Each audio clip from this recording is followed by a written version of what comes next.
আজ বানিয়ে নিলাম মিষ্টি কুমড়োর ডাঁটা আর বেগুন আর আলু দিয়ে শুটকির ঝোল। প্রথমে দেখো চৈক্কা শুটকিগুলোকে আমি ভেজে নিয়ে নামিয়ে নিলাম, হালকা লাল করে ভেজে নিয়েছি।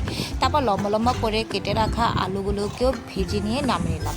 তারপর সেই তেলের মধ্যে আমি পেঁয়াজ কুচি, থেতো করা রসুন আর তেলের শুটকি দিয়ে একটু সময় নাড়াচাড়া করে কেটে রাখা সবজিগুলো দিয়ে দিলাম, ওই বেগুন আর মিষ্টি কুমড়োর ডাঁটা। তারপর ভালো করে একটু নাড়াচাড়া করে নিচ্ছি। এর মধ্যে এবার দিয়ে দেব স্বাদ মতো লবণ আর হলুদের গুঁড়া 1 চামচ, আর দিয়ে দিচ্ছি কাশ্মীরি লঙ্কার গুঁড়ো 1 চামচ, আর ঝাল হিসাব করে কাঁচা লঙ্কাও দিয়ে দিলাম। দিয়ে এবার ভালো করে কষিয়ে নেব।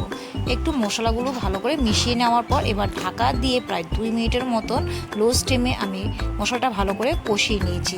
নিয়ে এবার ভেজে রাখা আলুগুলোও দিয়ে দেব, দিয়ে একটু আবারও ভালো করে মিশিয়ে নেব। আলুগুলোর সাথে মশলাগুলো ভালো করে মিশিয়ে নেব। এবার দিয়ে দেব গরম জল। গরম জল দিয়ে ভেজে রাখা শুটকিগুলো। তো তোমরা কে কে শুটকি খেতে পছন্দ করো অবশ্যই কিন্তু কমেন্ট করে জানিয়ে দিও। তো ভেজে রাখা শুটকিগুলোকে দিয়ে প্রায় 5 মিনিটের মতন রান্নাটা করে নামিয়ে নিচ্ছি। তো তৈরি হয়ে গেল আজকে এই আলু, বেগুন আর মিষ্টি কুমড়োর ডাঁটা দিয়ে শুটকি।